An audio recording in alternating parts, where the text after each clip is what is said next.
Check, check, 1, 2, mic check. Can you hear me?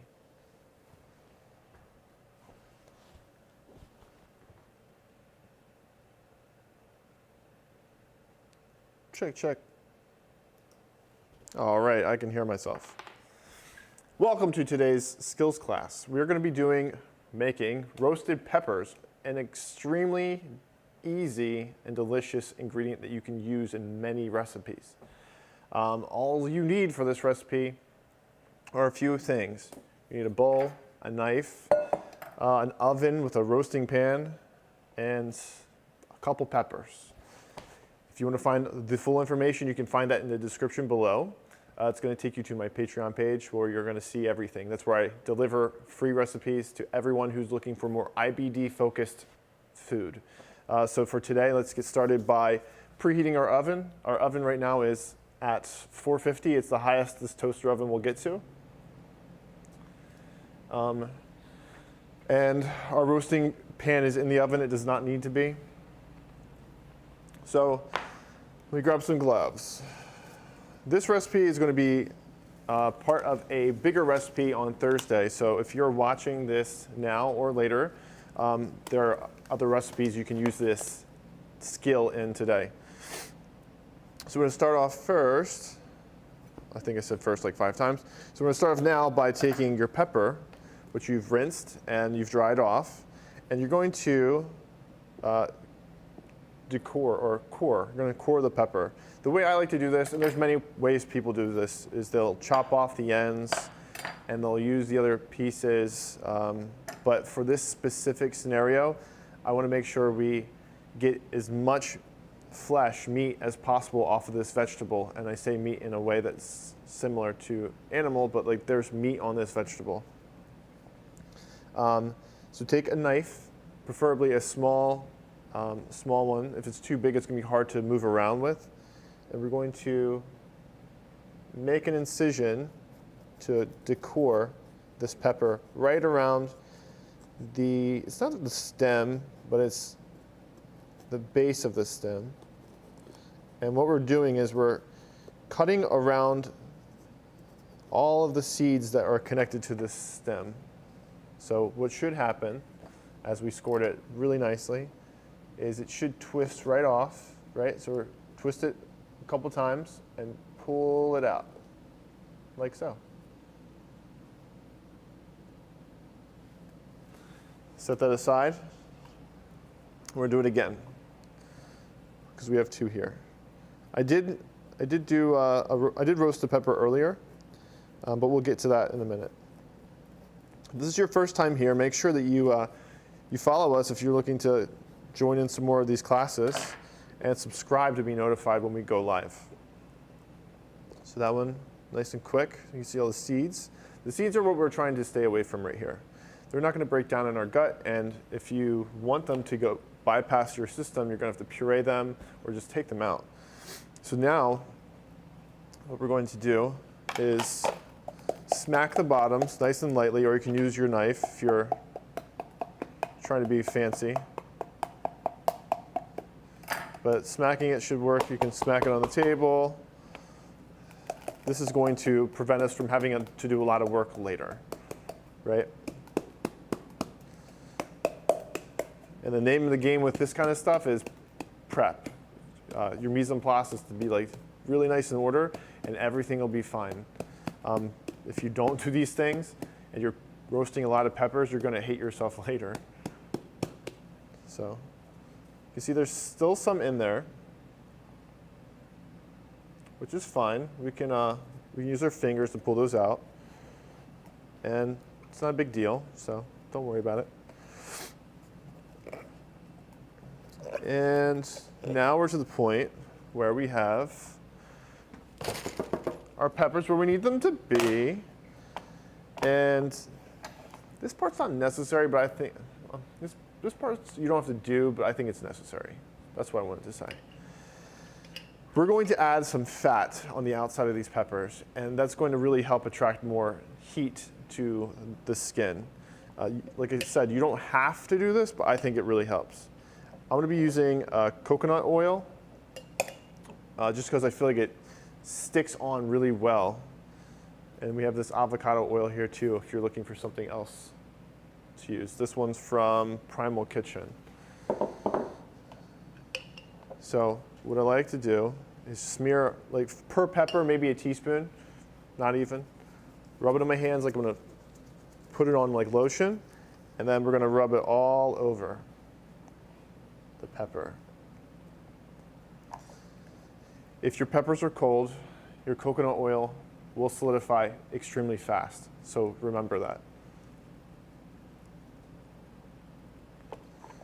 And once you've gotten it all into the grooves, because like the part that really always gets missed are these grooves here, the seams. And I have a trick for that, but I don't know if I want to talk about that today. It's kind of against my standards, so I don't want to discuss it. We can if you want. If you're here live, let me know and I can bring it up. So now that I have them oiled up, you might see that they're starting to like get a little cloudy because they're sort of cold. We're going to take, with our other glove on and the glove off, we're going to take our dry hand, grab our salt, and sprinkle this sea salt right on top. And the coconut oil should be malleable enough still to where it sticks. And if not, you can kind of roll it around on your tray, or your table, or your cutting board, whatever you have. And set this aside.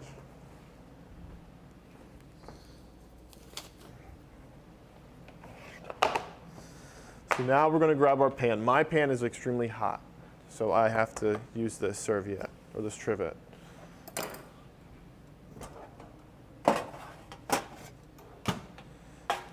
Well, the reason why I have it hot is because I want to make sure I get this done as quickly as possible, but you don't have to have it hot.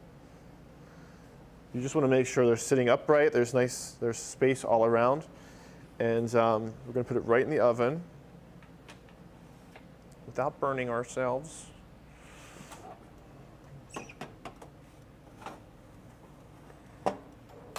And we're going to set a timer for 10 minutes, right? Now, while it's cooking, we're going to talk about why we're doing it this way and other ways you can roast and char a pepper.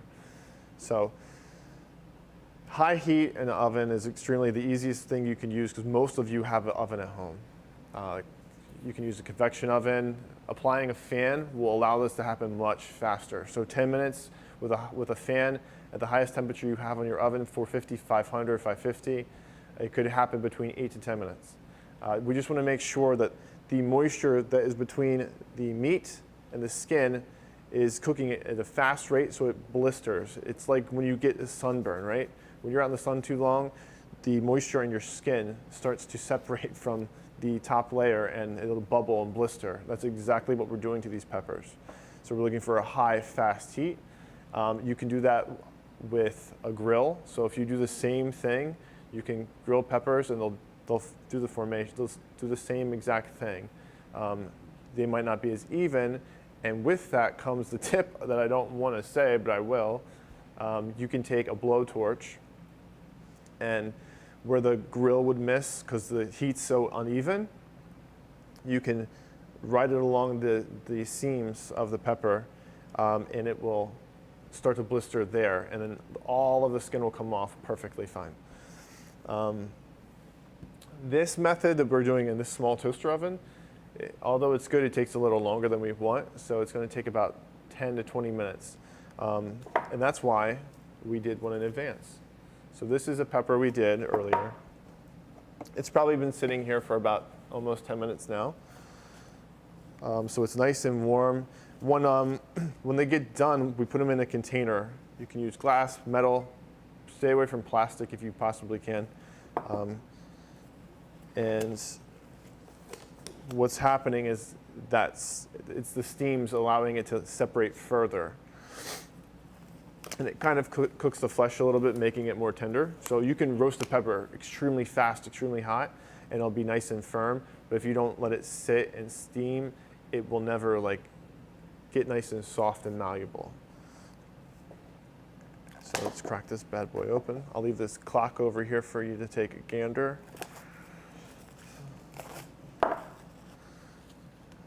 And what we can notice is, like, you see all these wrinkles? I really hope this comes off. It should. But all the wrinkles are the blisters. And you can use your hands to take everything off. If they don't come off like you want them to, you can scrape them with your knife, which looks like that's what we're going to have to do here. But for the most part, it's looking good.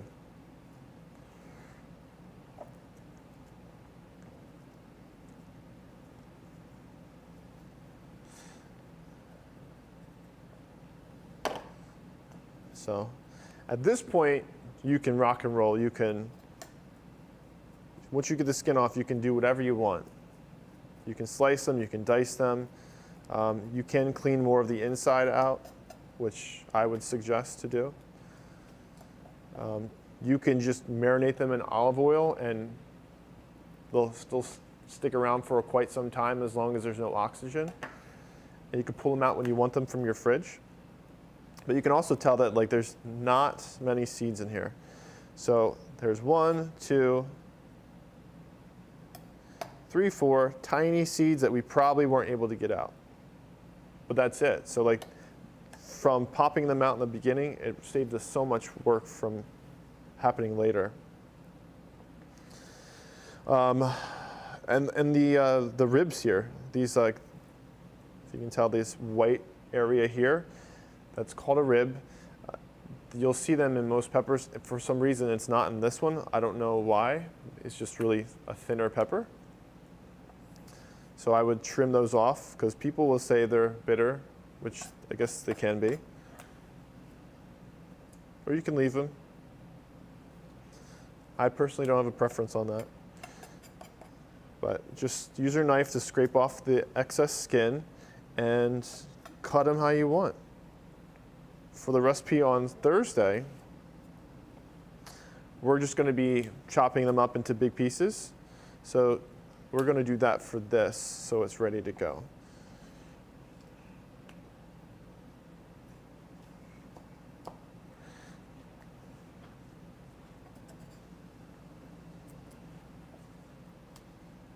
And then you can go like julienne.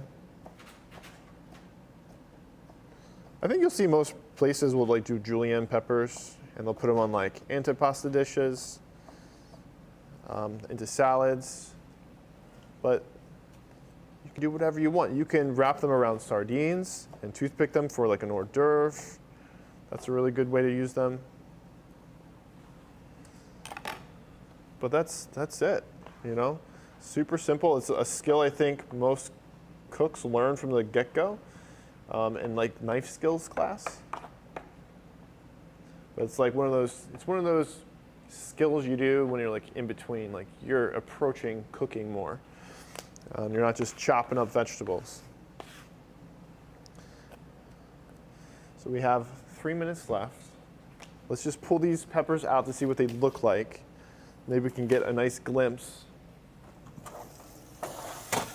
Yeah, so right here we have, you can see the peppers are starting to blister here.